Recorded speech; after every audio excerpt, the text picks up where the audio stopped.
Hello and welcome to another Lightroom plugins tutorial video. This time we're going to be going through a new feature in PhotoPhile, which is the Map tab.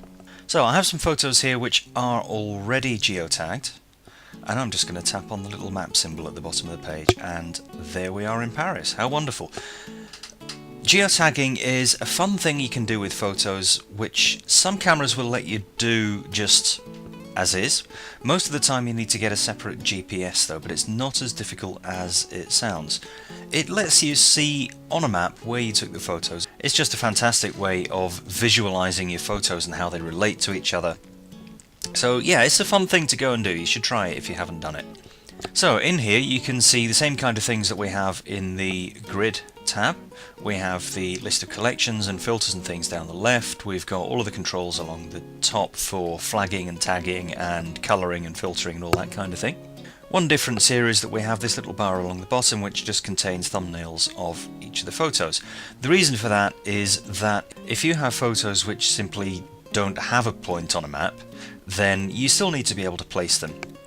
Now all of these ones already do, as I said, so let's see what we can do with them. The orange squares on the map are either individual photos, like that one there, in which case it gives you the photo's name, or they're groups of photos, like those ones there.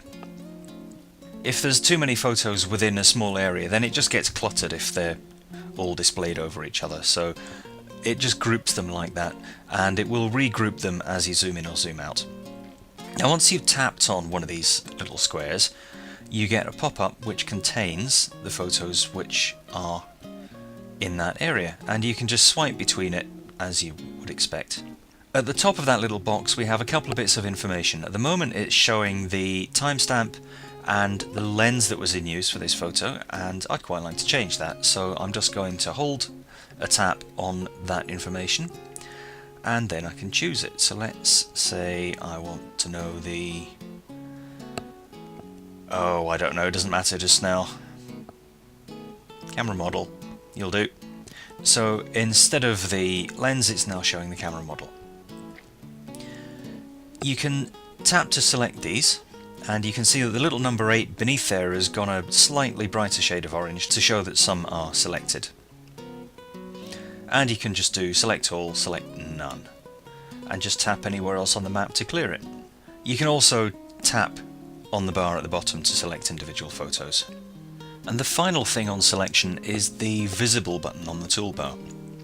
Select all on there selects all the photos, select none selects none of the photos, select visible selects the visible photos. So what I'm going to do now is simply zoom into the map so that we have a selection of photos there. I'm going to tap none to clear any that we already have, and then I'm going to tap visible. So you can see that the ones that are on screen have gone yellow, they're all selected. And if I zoom out again, then you should be able to see that all the ones around those are not selected.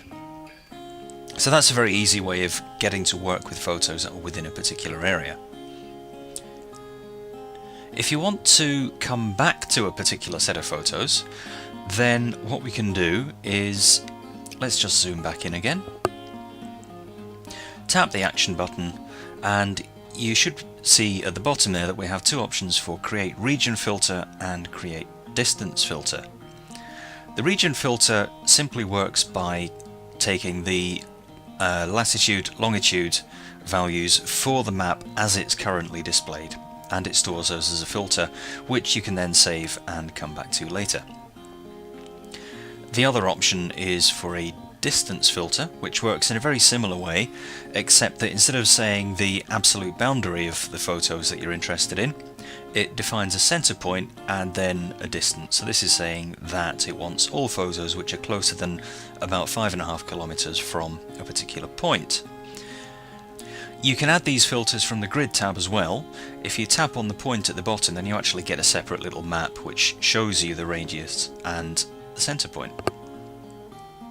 So I'm going to clear those off again, and let's just select none. The next thing to do is move some of these photos around. It's all very well being able to see them, but what if they're in slightly the wrong place?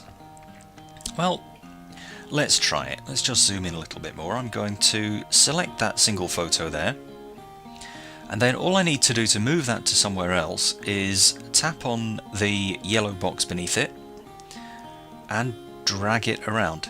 Drop, and that photo is now there. Well, that's all very well for one. What if we want to move a whole bunch? Well, let's try it. Let's tap on that group there, bring those down. It's exactly the same principle. I'm just going to hold my finger on the 4 beneath them, and I'm going to move those 4 up to there, and they're moved.